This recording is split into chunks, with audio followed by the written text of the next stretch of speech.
Hello guys, എല്ലാവർക്കും ഇഷ്ടമാത്രം പുത്തൻ promo വിശേഷങ്ങളിലേക്ക് സ്വാഗതം. അങ്ങനെ നമ്മുടെ ആകാശിന്റെ കയ്യിൽ നിന്നും ആ ഒരു പ്രോപ്പർട്ടി നഷ്ടപ്പെടുന്നുണ്ട്. അത് എല്ലാ അർത്ഥം കൊണ്ടും ഗവൺമെന്റിന് മാത്രം അവകാശപ്പെട്ടതാണെന്ന് തെളിയുന്നുണ്ട് അല്ലെ.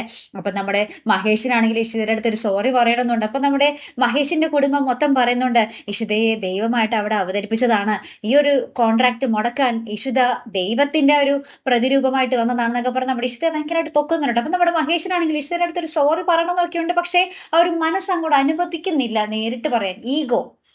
അപ്പൊ നമ്മുടെ ചിപ്പിമോളും നമ്മുടെ ഇഷ്ടയുടെ അടുത്ത് പറയുന്നുണ്ട് കേട്ടോ, ഡാഡി ഒരു സോറി പറഞ്ഞാൽ അമ്മയുടെ വിഷമം മാറുമോ എന്നൊക്കെ ഇങ്ങനെ ചോദിക്കുന്നൊക്കെ ഉണ്ട്. അതിനുശേഷം നമ്മുടെ മഹേഷ് ഒരു ഐഡിയ കണ്ടെത്തുകയാണ് പ്രേക്ഷകരെ. വേറൊന്നല്ല, റോസിന്റെ ഇതളുകളൊക്കെ മേടിച്ചിട്ട് അതുകൊണ്ട് ഇങ്ങനെ സോറി എന്ന് ബെഡിൽ എഴുതി വെക്കുക കേട്ടോ. അപ്പൊ അത് കാണിക്കാൻ വേണ്ടി നമ്മുടെ മഹേഷ് ഇഷിതയോട് ബെഡിൽ നിന്ന് ആ ലാപ്പ് എടുത്തേ അതെടുത്തേ എന്നൊക്കെ പറയുന്നുണ്ട്. പക്ഷെ ഇഷിത ലാപ്പ് എടുക്കുന്നതല്ലാതെ ആ സോറി എഴുതിയതൊന്നും കാണുന്നില്ല കേട്ടോ. അപ്പൊ നമ്മുടെ മഹേഷ് പറഞ്ഞു, കണ്ണുണ്ടായ മാത്രം പോരാ, കാണണം എന്നൊക്കെ പറയുന്നുണ്ട്. അതിനുശേഷം നമ്മുടെ ഇഷിത ഇത് എന്തൊക്കെയോ ഇങ്ങനെ ബെഡിലോട്ട് ഇങ്ങനെ നോക്കുമ്പോൾ ആ സോറി കാണും കേട്ടോ. അപ്പൊ തന്നെ അത് പറന്നും പോകുന്നുണ്ട്.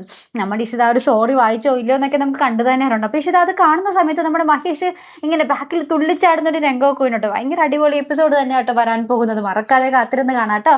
അപ്പൊ അടുത്തൊരു വീഡിയോ വരുന്നത് വരയ്ക്കും ഗുഡ് ബൈ.